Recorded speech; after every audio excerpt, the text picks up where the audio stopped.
They call him the Savage Genao, and you are going to see why. Coached by Chris Kwiatkowski and Aaron Fisher, Aaron the Ghost Fisher and Chris the Polish Punisher Kwiatkowski, two very, very experienced fighters and coaches in their own right.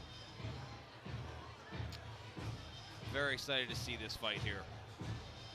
Yeah, I mean, I can tell you from Chris that footwork is essential to him and movement is essential to him. So I'm excited to see, you know, how the Savage adapts to having two phenomenal coaches in his corner. That's the best thing about having really seasoned fighters as your coaches, is that you know that they're coming from a place of trial and error. Oh yeah, they're not. They didn't learn it on the internet. Right. Fighting out of the red corner, this is Charlie Cabrera.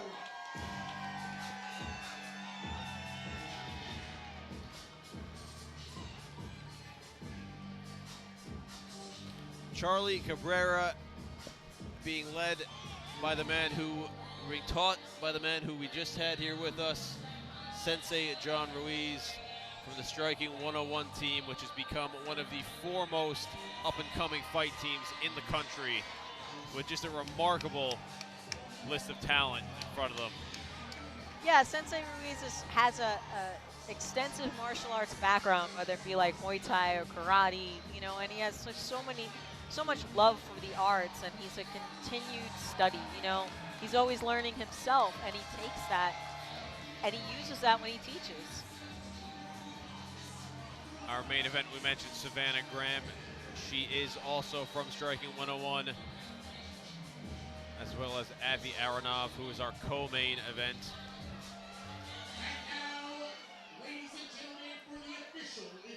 Charlie with a very calm demeanor in the ring. Ali the Savage here, as we're looking at right now in the blue corner.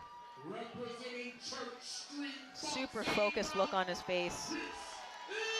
That sort of lasered in.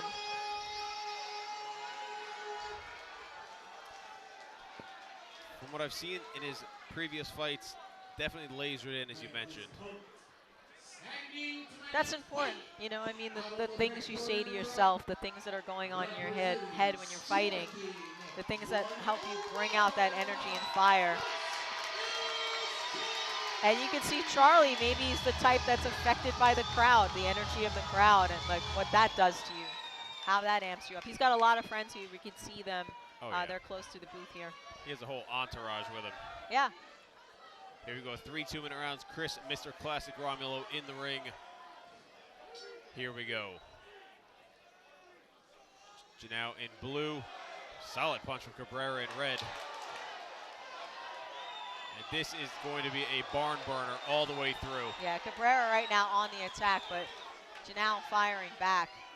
Gets himself out of that corner well. Solid left hand from Cabrera in that exchange. Genao with a good, strong, tight guard, which would be highly advised here. A flurry of punches.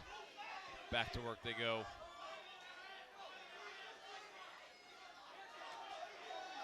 That Cabrera, left, wow. Yeah, I was going to say, slipped and then came back with a two-punch combination. That was great. Cabrera with a very impressive left hook, which some have called the most dangerous punch in boxing. 100%. You get to generate a lot of power and force from your glutes and your hips. He's very quick with it on the short as Genao's coming in. That was great. He went low and then came back up high.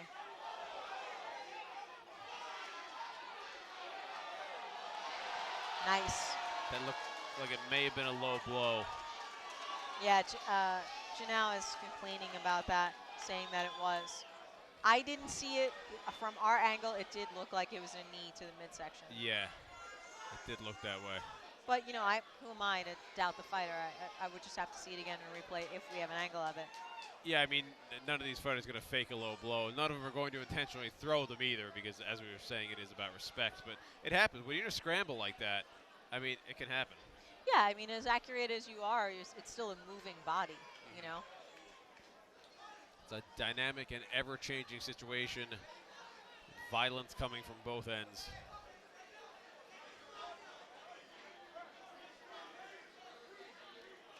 Kickboxing is a chess match with violent and immediate repercussions.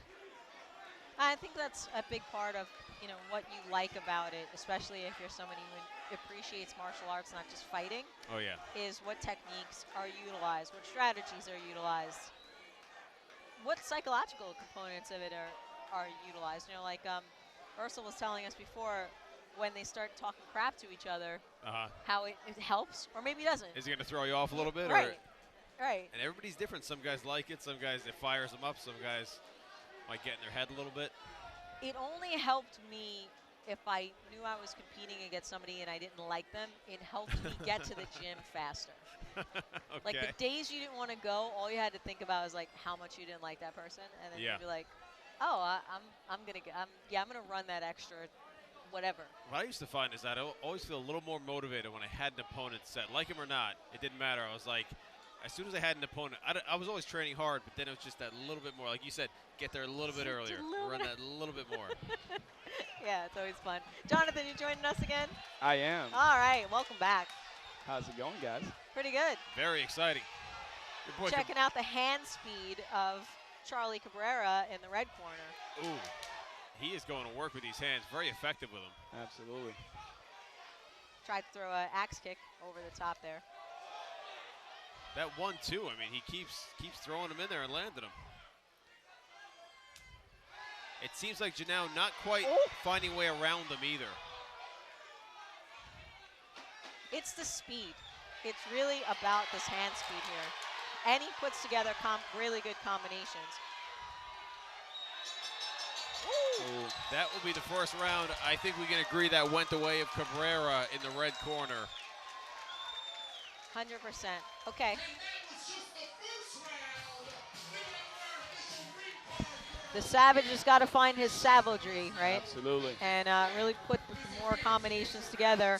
And again, while somebody's punching, maybe you're kicking, maybe you're angling out. Like a lot of the stuff with throwing kicks while someone else punches is that you've got a little of that lean back. You've got yourself out of the line of action.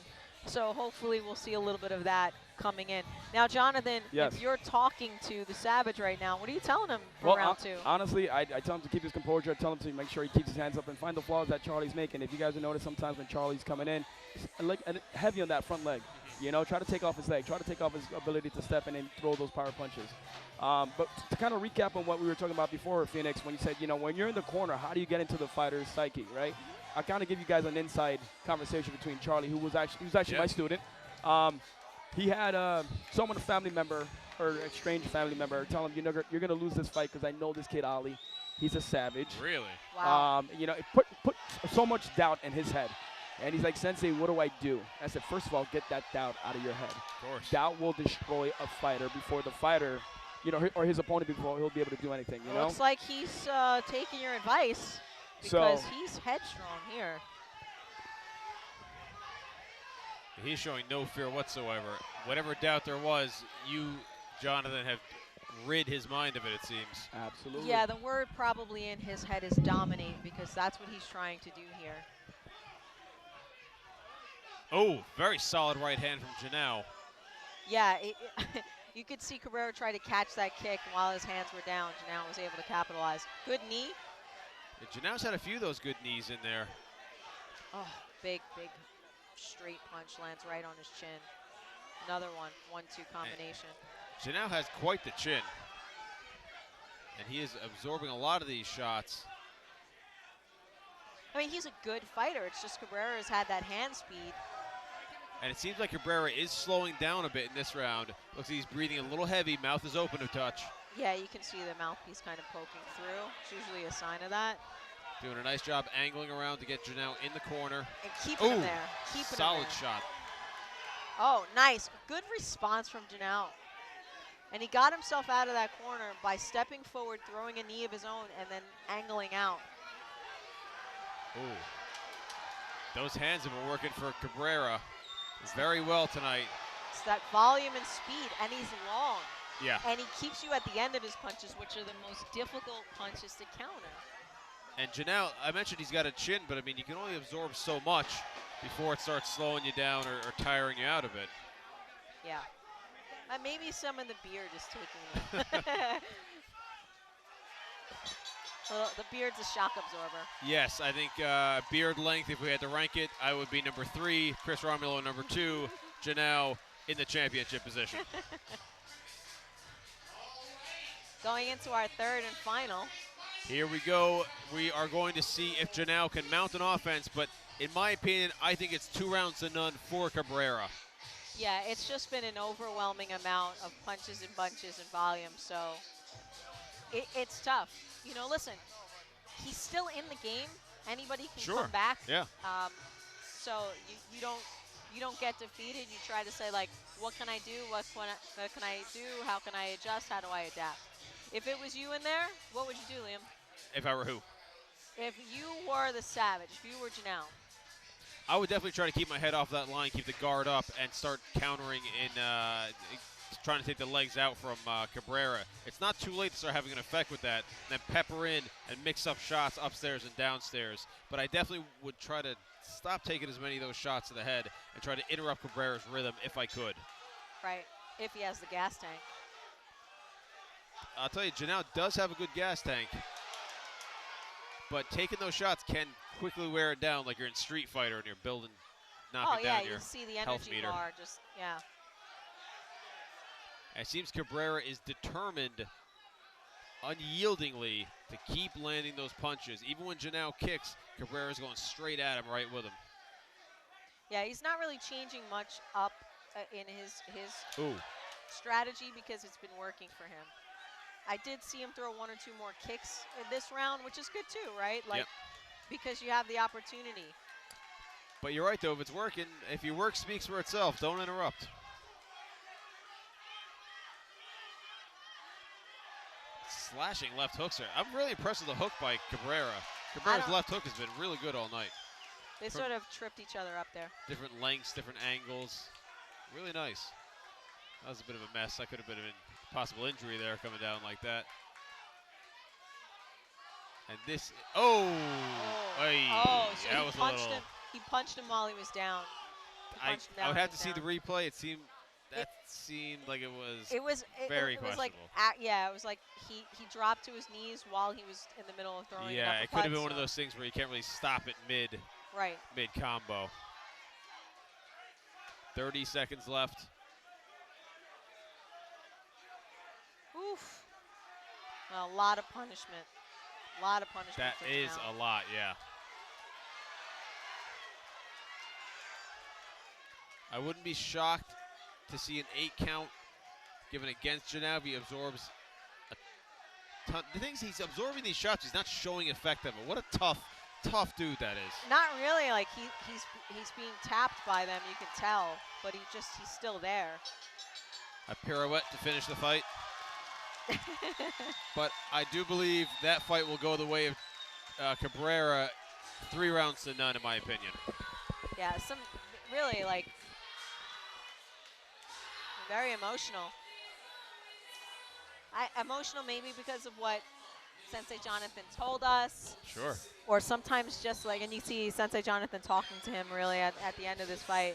And you know, when you see that, it really reinforces to us that relationship of a coach and a fighter. It's like an emotional bond. I mean, it's something you can't quite explain to people of how tight you are with somebody when they've been to quote unquote war with you and been in your corner, been there through the training camps, and been there in your ups and your downs. And right, like just think of the term.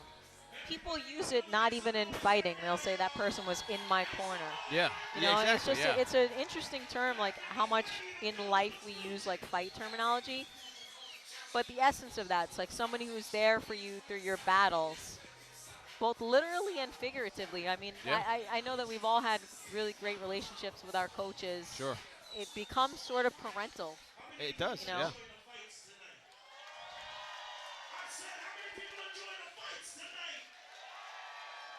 How many people are Liddy on a Friday night in Melrose Ballroom?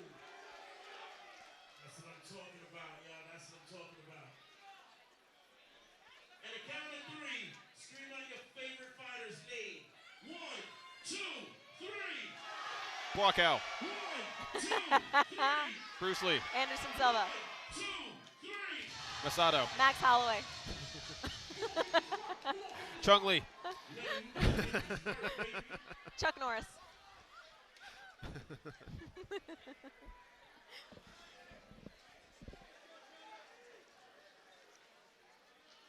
And we are awaiting the decision from the judges here.